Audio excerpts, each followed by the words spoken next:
Oh, we have a quorum.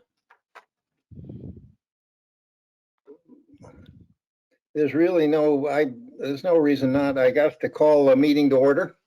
So I will call this meeting to order. This is a meeting of the representative town meeting of the town of Darien. And without objection, I'll accept the agenda as published. Are there any exceptions?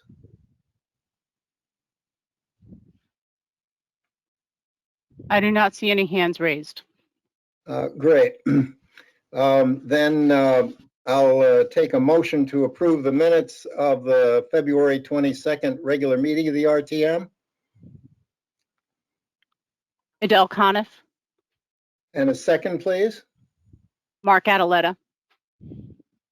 Okay. Are there any corrections, additions? You don't see any hands raised. Okay. Then we're ready to vote. Would you like me to launch a poll? That would be great. We'll now poll for approval of the minutes.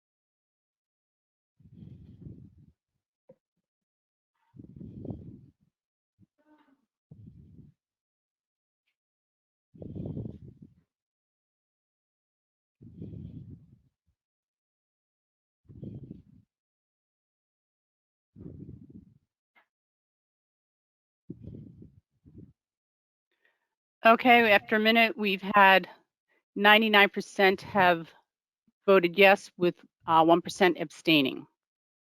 Okay, then the motion passes. Next item on the agenda is announcements.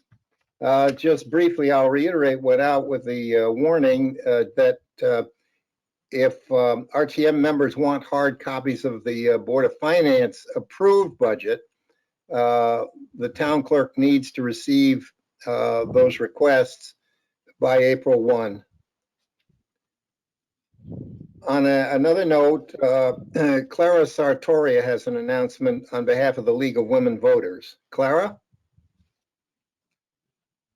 Claire, if you would raise your hand. Okay, there you go. Okay, good. Just briefly, I wanted to let you know that the League of Women Voters is going to join with the Darien Library and the Fairfield County Community Foundation to co-sponsor a series of discussions on the future of Fairfield County, Darien. The online series via Zoom will begin on Monday, April 5th at 7 to 8 p.m. And there will be 3 panelists who will be discussing and presenting on the environment, on economic issues, and on equity and sustainability. I'm sorry, on environmental sustainability and equity. There's a big opportunity for the community to participate in the discussions, and the series will begin on April 5th and continue on April 22nd. So there are going to be lots more details coming up in the next few days or a few weeks. The link to register for it is live now at the library under events, adult, and in April. So just wanted to let you all know, I think it would be interesting for RTM members to participate. The event is free and open to the public. Thank you. Thanks, Clara. For the next item, we have a couple of presentations tonight. First, David Noff, our Director of Health here in Darien, will give us an update on COVID-19 and vaccines. This has been a series of presentations David's made because this situation with COVID-19 and vaccines is changing very quickly, and so we think it's important to have myself and the Rules Committee felt it was important to have David continue to keep us briefed. Without further ado, David Noff, Director of Health for Darien. Thank you, Seth. Good evening, everyone. And you're absolutely right, Seth. Things are changing really fast. As a matter of fact, today the governor made some announcements that are pretty sweeping in their impact. The next phase rollout for eligibility for people to be vaccinated which would be 45 years and older, is going to begin ahead of schedule beginning this Friday, March 19th. When providers can begin scheduling individuals 45 years of age and older Friday at 8 a.m. That time is specified in the release. And we can't schedule until Friday morning. And following that, another big change is the general availability to all individuals 16 years of age and older is going to begin also ahead of schedule. And at this point, it's tentatively scheduled for Monday, April 5th. That means pretty much everybody who can, from a health perspective, get vaccine is eligible for vaccine on Monday, April 5th. The only problem is the only vaccine that can be used for 16-year-olds is Pfizer. The other two vaccines, Moderna and Johnson & Johnson's for 18 and older. So, and we only have at the moment, we have Moderna, we have a little bit of Johnson & Johnson. So that being said, it's a very ambitious program that Governor Lamont has spelled out for us. And now I'll go through what it is that we've been doing. This is our weekly summary that we post every Thursday with an update of what we've been seeing in town. Kate, could you, next slide, please? And we're providing information with folks where they can go to schedule their vaccines, and also a link to the school page. Next page, please. This is where we're tallying our vaccination program. Currently, we've given just under 3,000 doses of vaccine, and almost 1,000 either the second dose or Johnson & Johnson single dose. So we're making good headway in the basically month and a half where we've been offering clinics 3,000 doses. We have 2 clinics scheduled this week for tomorrow and another one on Wednesday. And tomorrow we're giving out second doses primarily, and first doses also. Next page, please. This shows the trend over time.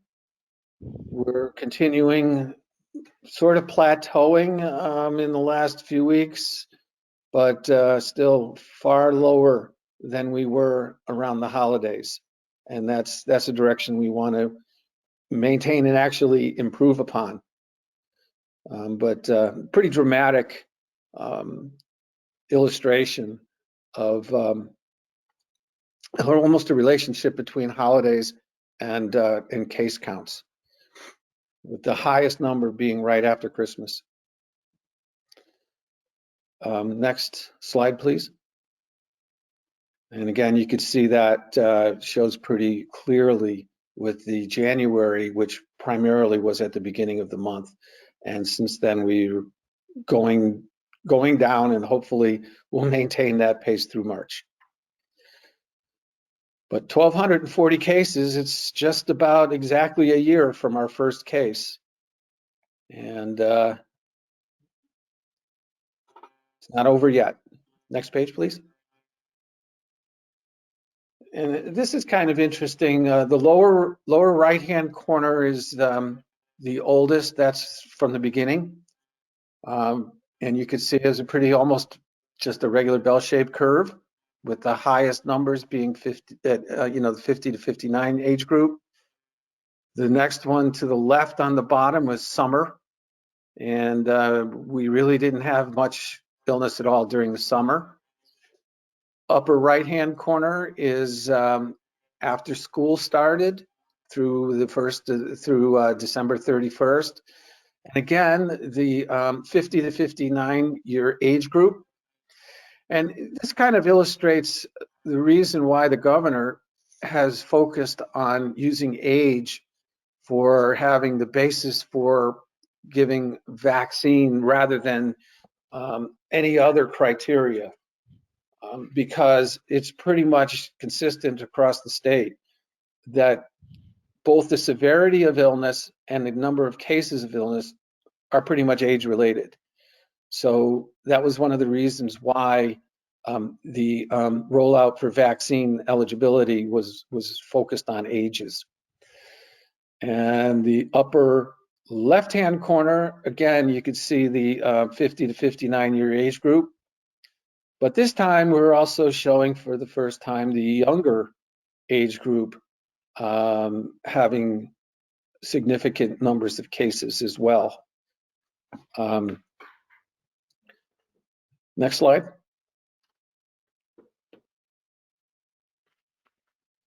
So the fact that we've had over 1,200 cases reported, we've had 31 hospitalizations and 9 deaths.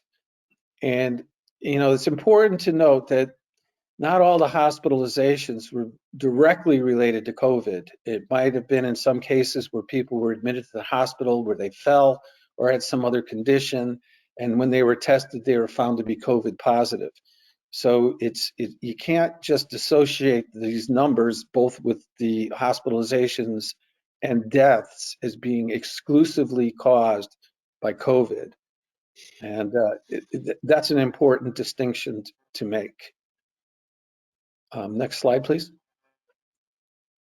And this is the age distribution for those that were seriously impacted. And again, you can see the age-related rates clearly associated with those that are in the older age groups, which is how the vaccine eligibility was rolled out. And we were very successful, I think, in reaching our first tier of eligibility with the 75-year-old plus, which we did in cooperation with Human Services on an appointment basis. We didn't ask people to try to figure out how to use the computer to schedule. We've been very involved to this point with having people working through us to actually schedule appointments. With the expanded eligibility, we're not going to be able to manage that. So we're going to open our clinics and do the online vaccine management system, VAM system. And our first go into that is going to begin on Wednesday. Tomorrow's the last day for our closed clinic. Next slide, please. And this is just a summary of the testing that's been done and the positivity rate. There's a little kind of interesting piece to the end to where we are now, March. The testing has gone down, but the number of positive cases has, I don't know that it hasn't gone down, but the relative number of tests being done to those positive, the testing number of people getting tested, it's fewer. And that's pretty consistent across the state. I don't think that that's necessarily relative speaking to the number, our case rate though, because you can see our numbers are still down on a weekly basis. And the final slide, one more, is what's been happening at our drive-through clinic. It's been busy. That's been a great service to the community. And but again, even there, you know, March through now for the month is that you can see those numbers are low. They've been very slow there too. So, as I said, you know, we're planning our clinics. We're going forward. We're going to meet the directive. We did our teachers. We had a big clinic on a couple of weeks ago on Friday, Saturday, and did 700 doses in cooperation with the Board of Education, and the school nurses did the bulk of the vaccinations. And I think it was a terrific example of collaboration between the different town agencies, with not only just the Board of Ed and Health Department and Human Services, but other departments as well have been really involved in making this be a success. And the second doses for all of the school teachers is planned for the Saturday before Easter. So it's going to be a mega clinic where we're going to be doing 700 people in one day. At least that's our goal. And I guess with that, I'll take any questions. David, did you want to comment at all on Gino Oriema? Oh, March Madness, another example. Yeah. Well, it really shows that, you know, this COVID virus, nobody's immune to it. And, you know, I'd be interested to know the circumstances under which, you know, he might have contracted it. I don't know that much. I only know that he tested positive, but again, you know, no one's immune. And, you know, and I think that also emphasizes the fact that we can't let our guard down. You know, even though the rates seem to be declining and vaccine is being administered, we still need to be careful. And that's the message that I need to convey. And, you know, we're seeing things locally, again, with sports-related illness in schools. Everybody wants to get out and play, and, you know, but we still need to be careful. We're not out of the woods yet. And we're still a few months away from that. And I appreciate the governor's ambition to certainly make vaccine available to everybody. I just wonder how we're actually going to make it happen to the degree, because there's a lot of people that are going to need to be vaccinated and want to. There's a tremendous demand for vaccine. Yes, Seth, thank you for asking that question, because it does have a lot of relevance and we should all learn something from that. Others? If you have a question for David, please raise your hand.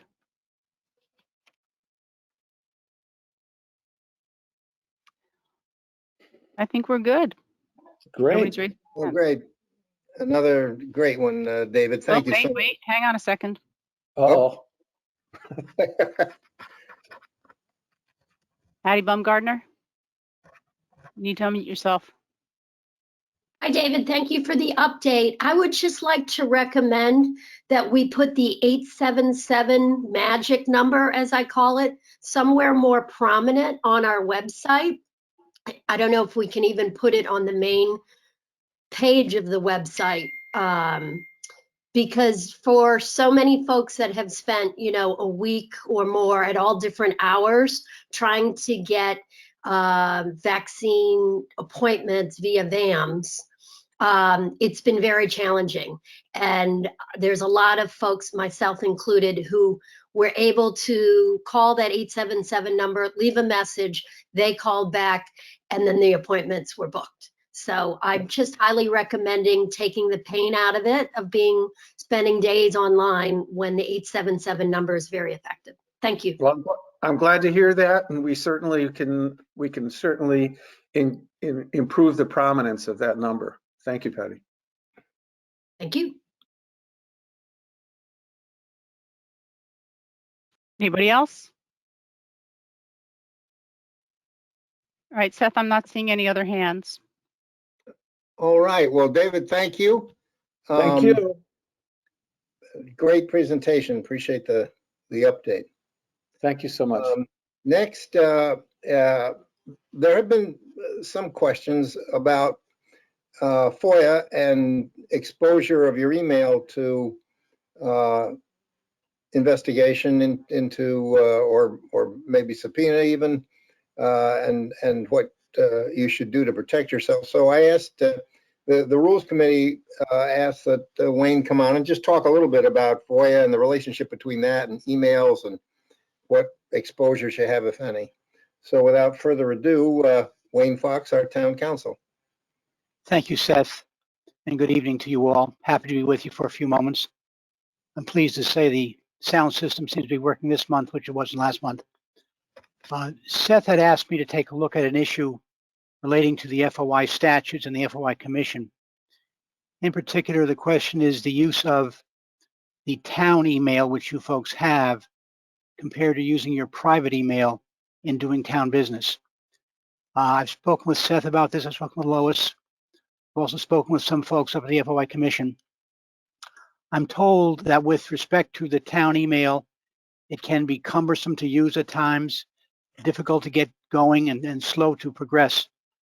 I would say to you, however, that for a number of reasons, which I'll try to explain below, I would advise you that with respect to doing town business, that you do it and you keep it on your town email address. We are seeing a couple of different developments at this point. In particular, we are seeing plaintiffs' lawyers filing extensive requests through the FOI Commission prior to the actual start of litigation. And I find that they are doing this for a couple of reasons. Number one, their likelihood of success before the commission is very good. Number two, they can do it quickly and efficiently and without having to go through the process that's in place for litigation. If in fact, for example, they waited until after the litigation was started, they would have to file a motions. There would be time for objection to that. There would have to be hearings on it. There would be a greater likelihood, I would say in many cases, that a judge may deny their request. Whereas by going through the commission, they can do it very quickly and very easily. Secondly, and I think unfortunately, what we are seeing is folks that may have an axe to grind or a disagreement with the municipality, they are filing very extensive requests for information under the FOI statutes. This can result literally in thousands of documents that they are asking to be produced. That requires time to review those, to satisfy ourselves that it is not a violation of individual rights, that doesn't come within one of the exceptions, and it can take a lot of time, a lot of money, a lot of effort for the towns. So I think what we are seeing is more and more requests under the FOI statutes. The statutes do have certain exceptions, and we use those to the extent that we can, but we find that both the commission and the courts, if it gets to the courts, have been interpreting the statutes and the exemptions very narrowly.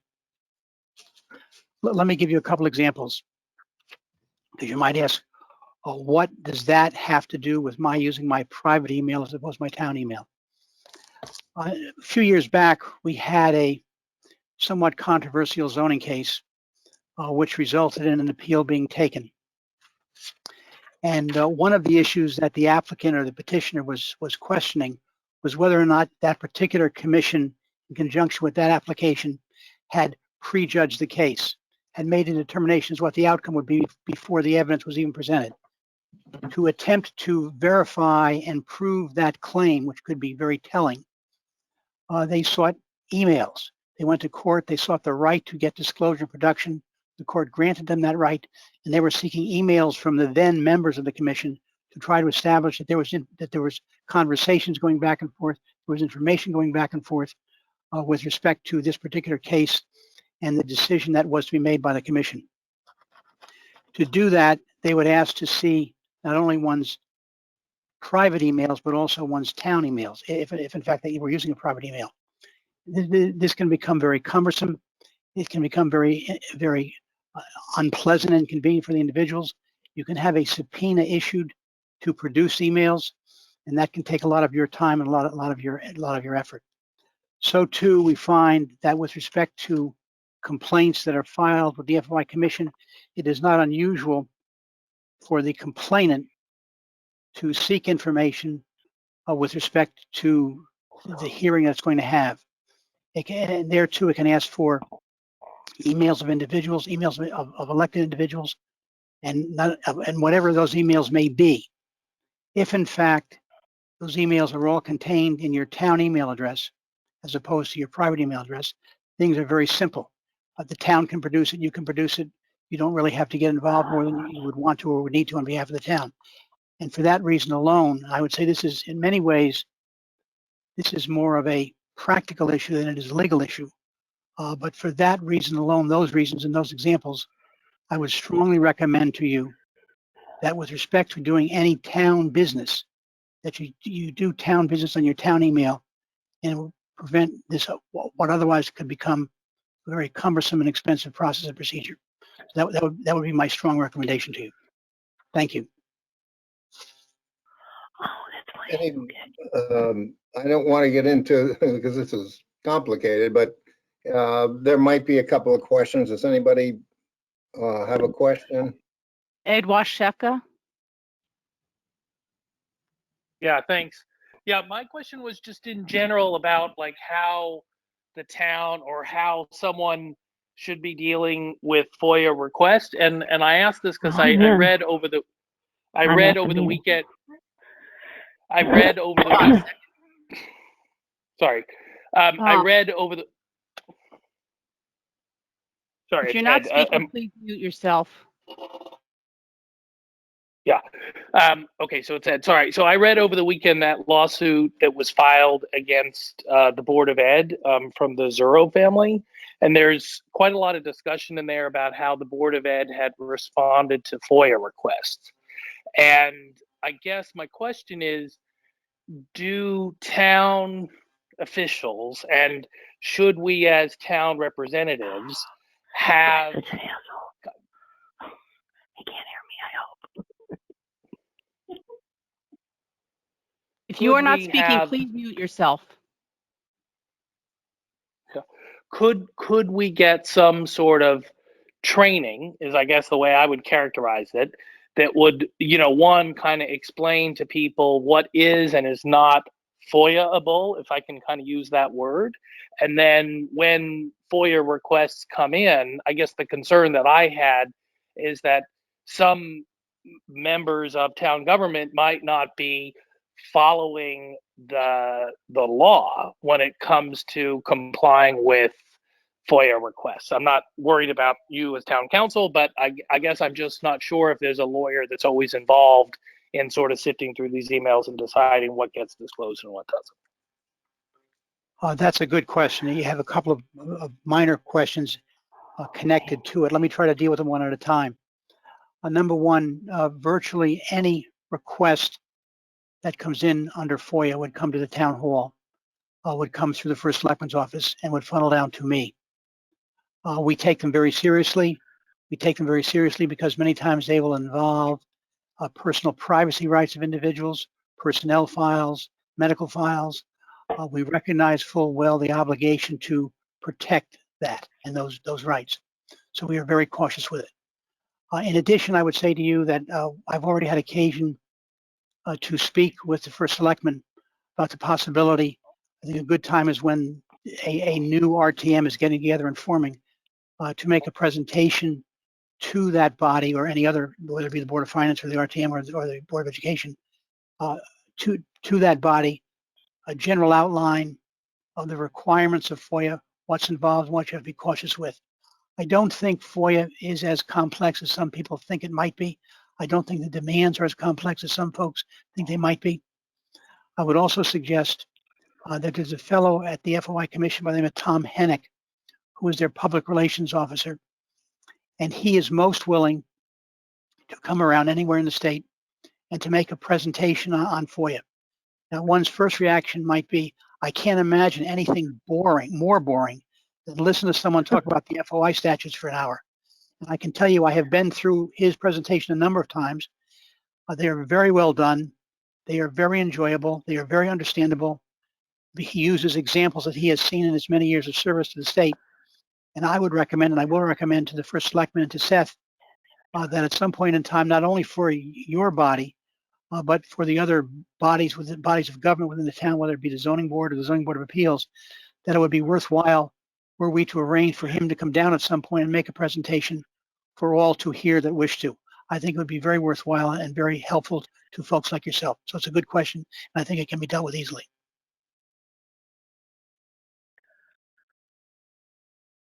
Thank you, Wayne. Mike Wheeler. Wayne, I have two personal emails in the town email that comes into my iPhone, and they're merged into one stream. Does that make the entire stream discoverable? That's a good question. Lois and I had spoken about that a few weeks ago. I don't think it would make it all discoverable. I think it would still be, I think one is still able to segregate out those items that relate to your town email as opposed to your private email. So as I understand it, I don't think it'll be a problem. Thank you. William Cusack. You'll need to unmute.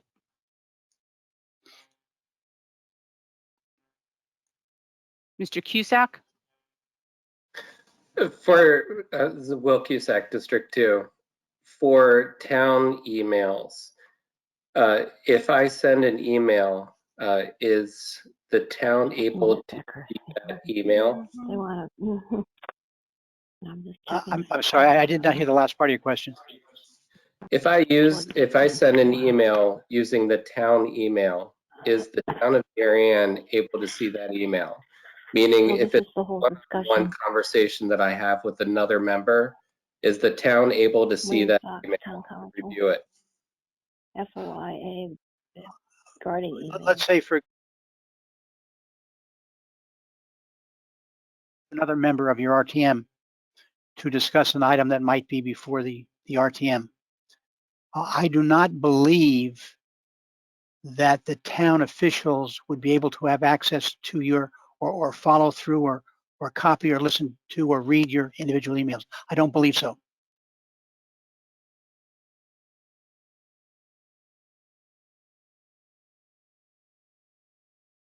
Jim Cameron.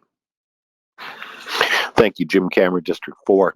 Wayne, could you please remind us, unrelated to FOI, of the dangers of committees discussing matters to all members of that particular committee using email? That's a good question, Jim. Let me say that if in fact there is an email exchanged between members of a committee, let's say, and their chairman or individual members, if they are conversing about what I would call mundane topics, such as when is the meeting? Are we going to have a quorum? Can we change the meeting? What's going to be on the agenda? I don't think that is troubling, and I don't think that is a concern of the FOI Commission. Where the FOI Commission gets involved on occasion and gets concerned is if in fact the members are what they call carrying on business of the town through emails, talking about issues, making recommendations, criticizing proposals, taking a position with respect to what ought to be done and how it should be done. I think when it gets to a point where it crosses the line of simple communication to the point of carrying on business as defined by the commission, that can be troublesome, and that on occasion has been found to be a violation by the commission. Frank Edelman. Frank, go ahead. Yeah, hi, Frank Edelman, District 6. Thank you very much, Kate, and thank you, Wayne. Wayne, very quickly, can you just, can we look on the sunny side here for a second? If we are able to comply, to kind of segregate our town business into our town emails, would that mean that if we were subject to FOI, that we would simply basically hand over the password to that account to some relevant authority, and then an attorney would be able to go through that, and we wouldn't have to kind of worry about that? Or would we still, would there still be a larger burden? I mean, by contrast, I assume that if all of our emails are merged into a single account, then we would have to make some representation that, you know, we've picked out all the emails that are relevant, and or otherwise that our entire email pool would be exposed to discovery by third parties, which I think we would all be concerned about. I think your analysis, Frank, is correct. If in fact you had your town email dealing with all of your town business, and I think if that were subpoenaed or if that were requested or directed that you present it, then that could be done very easily. They could be reviewed very easily, let's say by myself, to satisfy myself that there were no attorney-client violations or anything of that nature. And that information could be turned over to the party seeking it, with possibly the need of a representation that you have no town information on your private email. That's all the emails regarding town business that you have. Then I think that would simplify it, make it much easier for you and for the town. Thank you, Wayne. And just to follow up then, if I made a similar representation and said I have a separate private email, a Gmail account, right, and that I keep all my town business, town-related business in that separate segregated Gmail account, as long as I made that same representation, and I was willing to give the password to that Gmail account over to, you know, an attorney or whoever, wouldn't that serve the same purpose as using the town account? I guess I'm asking, is there a difference between using a segregated private account, if it's truly segregated, versus using the segregated designated town account? Thank you very much. I think, Frank, in the example that you've given, if you were using your private account for all of that information, then I think you expose yourself potentially to a more likelihood of a demand to see what's in that account, to satisfy themselves that that's the only town business in the private account. I think if it was all segregated in the town account under the control of the town, within the control of the town, then there would be a less likelihood that question would arise. Beth? Okay, any others? If not, At the moment, you're the only one. this thing is showing the hand is red. Now it's back to green, so. I just put your hand down, so. Thank you very much for that. Thanks a lot, Wayne. The Rules Committee will sit and figure out how to put together a presentation like you described. Next item on the agenda is 21-7, consideration and action on approval of $9,200 to buy equipment for the weed and Pear Tree Point beaches. On behalf of the Park and Recreation Committee, Adele Coniff, Chair. Give me a second. Go ahead, Adele. Thank you. I see I'm unmuted now. Adele Coniff, District 3, RTM Parks and Recreation Committee. I'd like to move 21-7, consideration and action on approval of $9,200 to purchase concession equipment for Weed and Pear Tree Point beaches. Do I have a second? Patty Baumgardner. With no objection, I'd like to waive the reading of the resolution. Why purchase the concession equipment at Pear Tree Point and Weed beaches? Concessions at our beaches have been run by a local vendor that owns most of the equipment. In recent years, the town charged the vendor rent, $3,000 at Weed and $2,000 at Pear Tree. Until then, the town received no monies from the concession business. The Parks and Recreation Commission believes the concession business is a valuable asset of the town and could be generating much more revenue for the town. The best way to raise revenue levels is by competition. Unfortunately, in the past, with one vendor having the advantage of owning the equipment, the town has only received one bidder when the concession contracts have gone out to bid. Other bidders were discouraged because they would need to purchase their own equipment to provide service. Additionally, last summer when COVID restrictions were eased, the concession service at the beaches should have been resumed. Unfortunately, our concession vendor was unable to offer the service for personal reasons unrelated to COVID. Because we did not own the equipment, we were unable to bring in another vendor. Our ever-resourceful Parks and Recreation Department managed to have 2 local restaurants offer food on a limited basis a few days a week. They cooked outside and were allowed temporary limited use of refrigeration. This experience underscores the lack of control when the town does not own the equipment.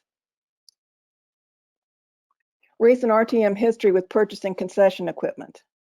In 2020-2021 budget cycle, as part of the capital budget, Parks and Recreation requested funds for purchasing new and used concession equipment at Weed Beach. The RTM voted at their June 8th, 2020 budget meeting to defer the bulk of this request, $25,000, leaving $5,000 in the budget for the hiring of a concession consultant to evaluate the beach equipment needs of the town.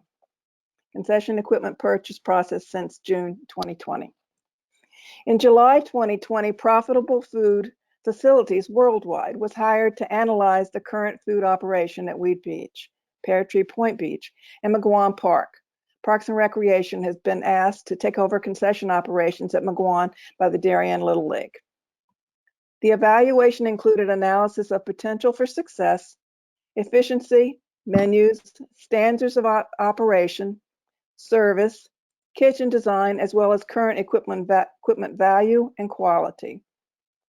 A consumer survey conducted by the Parks and Recreation Department in conjunction with the consultant received 975 responses and showed there was interest in more menu variety and healthy choices, as well as the top favorite, ice cream. The consultant recommended purchasing old equipment from the current vendor, estimated value $3,000 for both beaches, as well as purchasing new, and was enthusiastic about the business possibilities at our beaches in McGuan Park.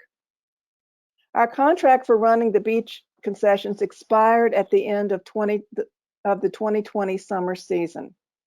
In October, discussions were held with the concession equipment owner regarding possible equipment removal, purchase by the town, and/or donation to the town.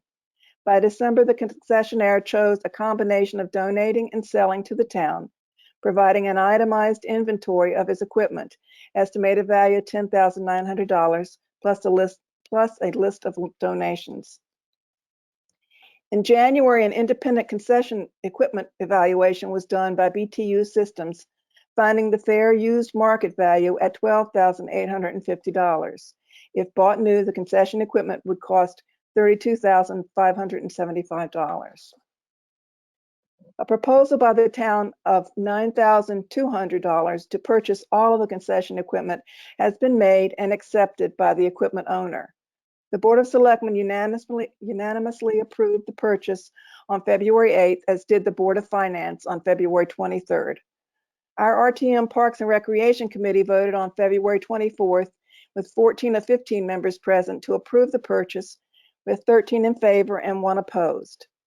The dissenting member wished to have a better understanding of the reason for the purchase and to be sure the money spent was as little as possible. All that remains is for the RTM to approve the expenditure of $9,200 for purchase of the existing concession equipment at Weed and Pear Tree Point beaches. Summer 2021. I am sure we're all looking forward to a less stressful summer than last summer. You can be sure that the town, along with the Parks and Recreation Department, has been busy working to be ready to provide those summer activities that we all enjoy. As this equipment purchase request has been working its way through the town approval process, the town has issued an invitation to bid on the complete operation of the seasonal food and beverage concessions at Weed Beach, Pear Tree Point Beach, and McGuan Park, with a contract length of 1 year and an option of 3 possible 1-year extensions. All bidders were required to tour the facilities before submitting a bid.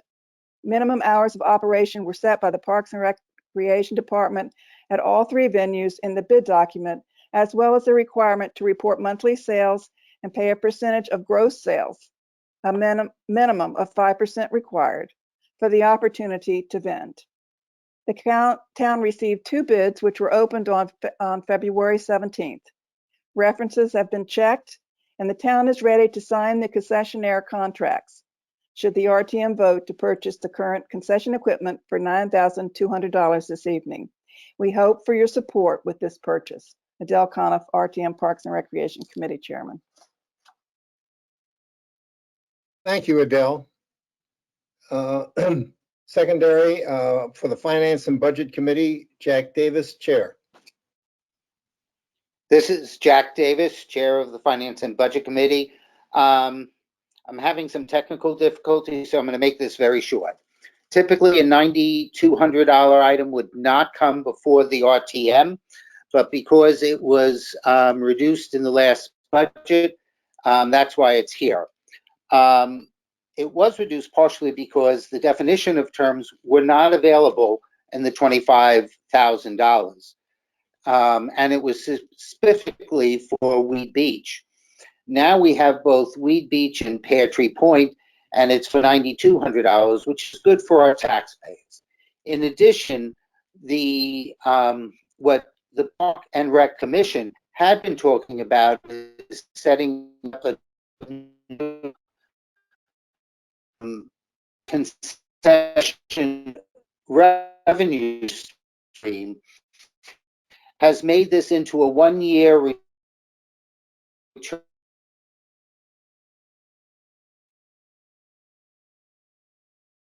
We're losing you, Jack. on investment where the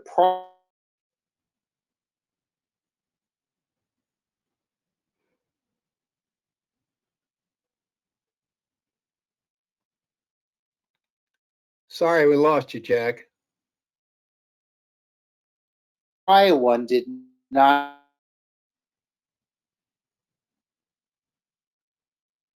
have that investment.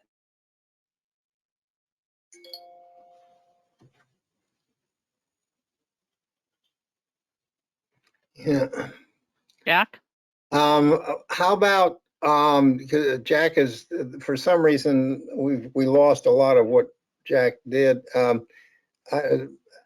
Bert, are you able to read the piece that was sort of lost because of technical problems? I'm here. Can you hear me? Yes, sir. Okay. Jack is in Miami, visiting his mother, so there might be some issues. He's far away. I don't have his notes, but I can tell you that much. We discussed the item at our last FNB meeting. We took a vote and we're all in favor of it. Thank you, Bert. Sorry that we lost you there, Jack. Okay, are there other committees that wish to report?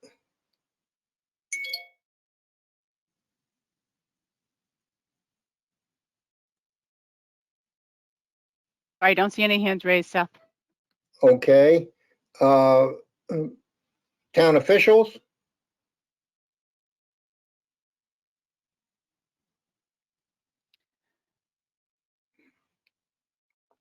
I think we're good there. Okay. Members of the RTM? Hang on a second. Clara? Clara Sartori? Hi, I wanted to ask who's going to maintain the equipment? I apologize if that was in someone's report and I didn't hear it, but who would maintain the equipment? Pam Gary's here. I've unmuted her so she can answer that question for you. Thank you. Pam, you'll need to unmute yourself. Good evening. Go ahead, Pam. The town will be maintaining the equipment. Okay, thank you. Jim Cameron? Jim Cameron, District 4. Thank you, Adele. Thank you, Pam. I know that the Pear Tree Beach renovation efforts are on hold, if I'm not mistaken, and I'm just wondering what the implications would be to buying this used equipment at Pear Tree if it would eventually be replaced under the plans that you were discussing. Thank you.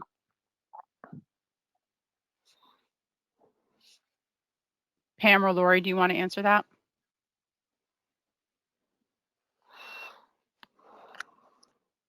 Hi, this is Pam. It's a great question. We're not certain when we'll be resuming this, but I think regardless of that, the equipment at Pear Tree is much less expensive than or less in amount than the quantity at Weed Beach. Therefore, even if we go ahead and rebuild in the next 2 years, we still gained a good value from buying the equipment at Pear Tree.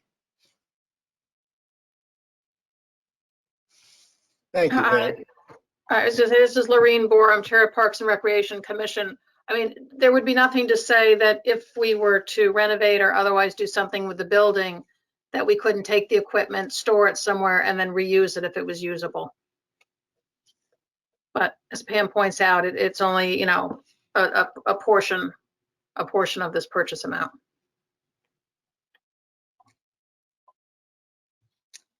Thank you. Any others?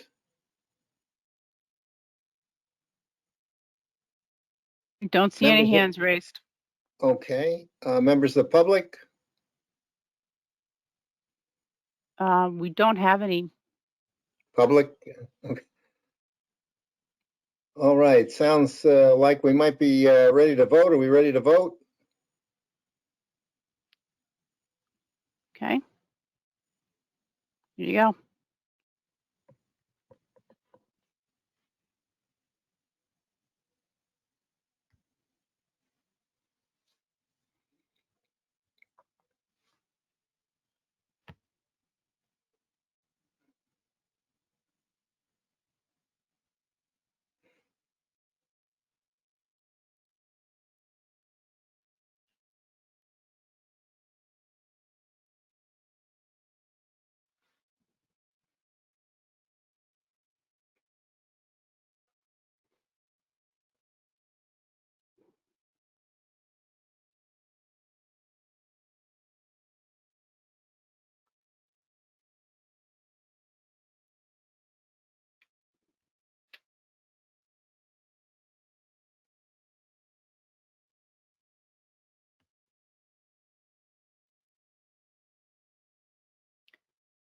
Okay, I'm going to close the poll.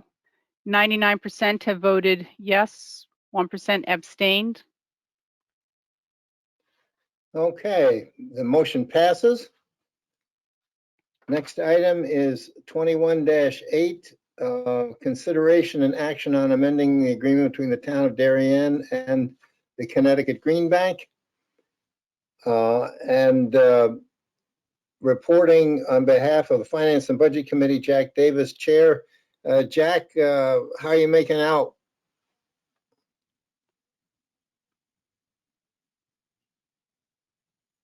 Jack, can you unmute yourself?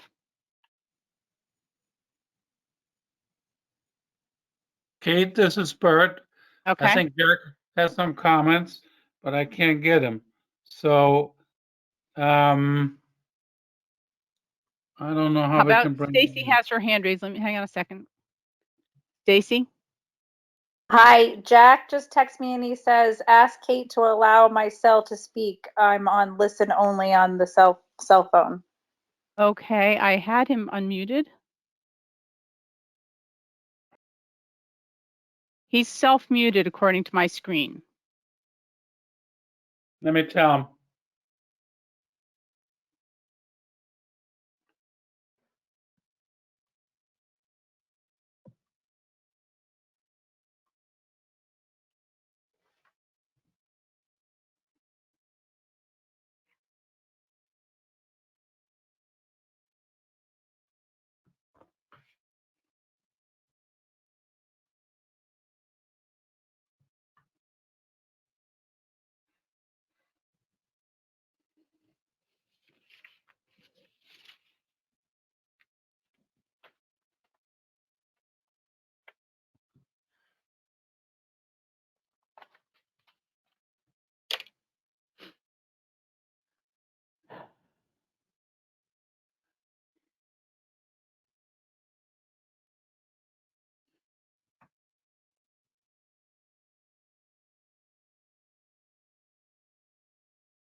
Jack has now gone offline.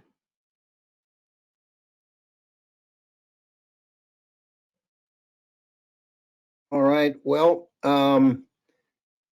then, Bert, maybe you could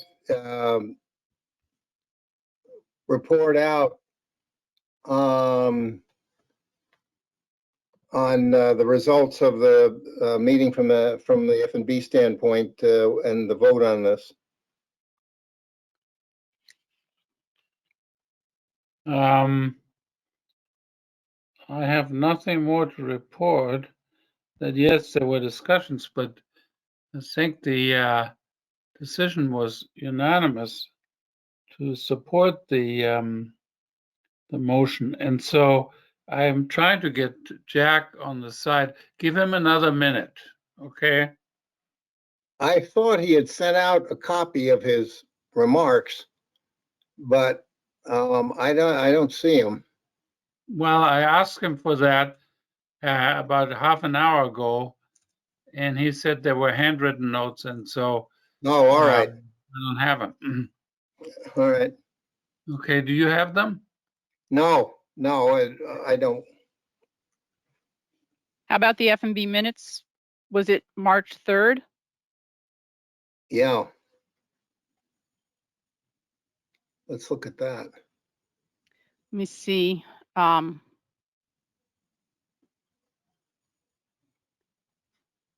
Give me a minute and I will see if I can pull them up in my email. Yeah, Kate, if you can put up the minutes, that would be helpful. Let's see. They've been posted on the web. Hey, you and I are doing the same thing, Kate. I'll see if I can. I have them and I can find them quickly, but I don't want to leave the screen right now. And then we're all Okay, well, such as they are. I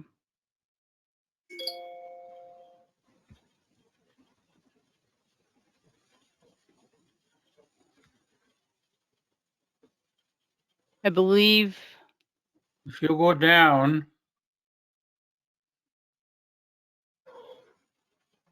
no, you just passed it. I think I have it right here. Number 5. No, not the Green Bank. Yeah, that's what we're. 9,000. Yeah, we're on the Green Bank. Okay, no, go a little higher. Right, but that's what we want is the Green Bank. Oh, he wants to talk about the Green Bank. Yes.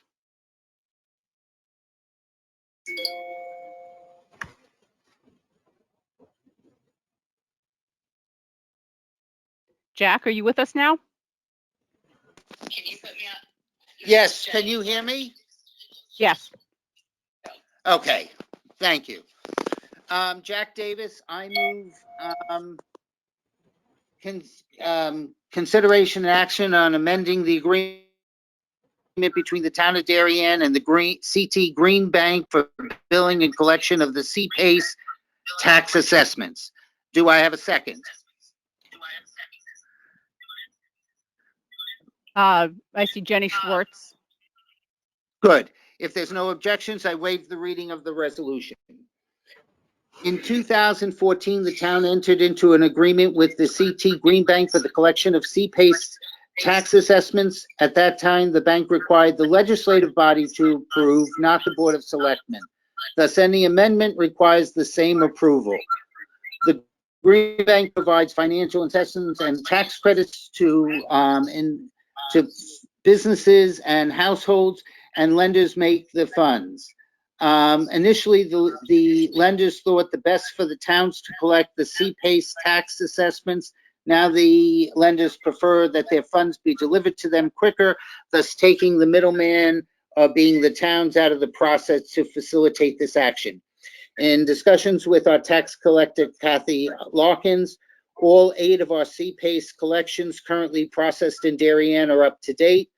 The transaction would occur for the Green Bank taking it over July 1st. The transition would happen earlier. Darien was compensated $500 for this service. Wayne has reviewed, Kathy has reviewed, and the committee voted unanimously and recommends the same to the full RTM. I have one other thing I'd like to read. If you can give me 1 second. I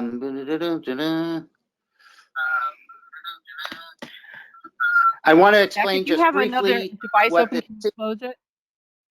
Yeah, I'm We're closing getting it. an echo. It's done. I want to explain quickly what the CPACE, it's the Commercial Property Assessed Clean Energy. It was adopted in 2012. And basically, CPACE is a policy that allows property owners to finance clean energy improvements on their property. Those improvements will be senior to any existing mortgage of the property to keep costs down, and that financing will be for the usual life of the measure. The collection of these loans come through the real estate tax collection. As I said in the past, that was done by the town. The bank would like to take it over, and so we voted in favor of that and recommend the same to the full RTM. How's that? Nice, Jack. Nice catch. Okay, any other committees?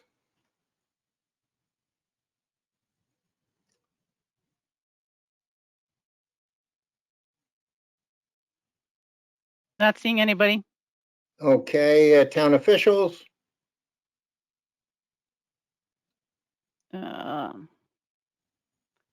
If any town officials want to speak, please let me know through the chat function.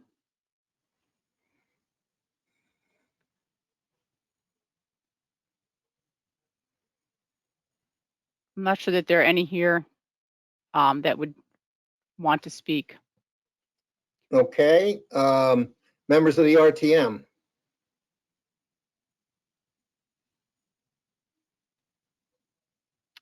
I'm seeing no hands raised, Seth. Okay, and members of the public? Did we have any from the, no, we don't have any. No. All right. Ready to vote then? Okay.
Okay, we've had 98% vote yes, 2% have abstained.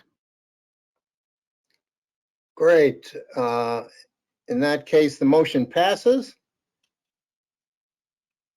And I would take a motion to adjourn.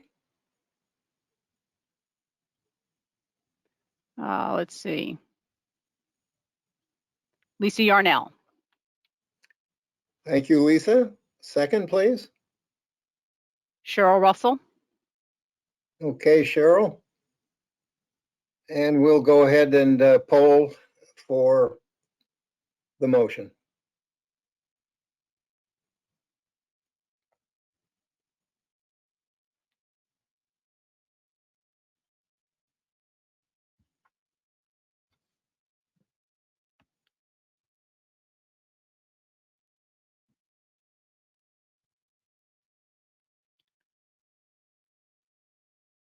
Seth, it does look like somebody doesn't want to adjourn. Do we, It's a majority vote.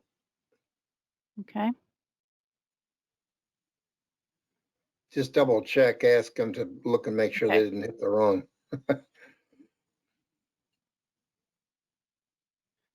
Patty Baumgartner, you have a hand raised?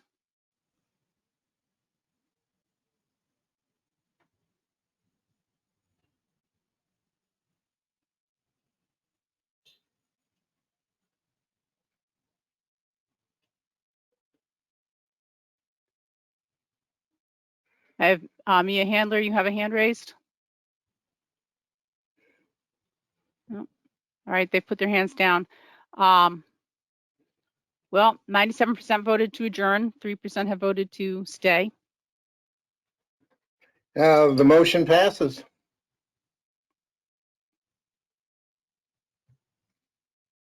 Thank you, everybody. Thanks for coming to the meeting, and enjoy, try to get outside a little bit and enjoy yourself.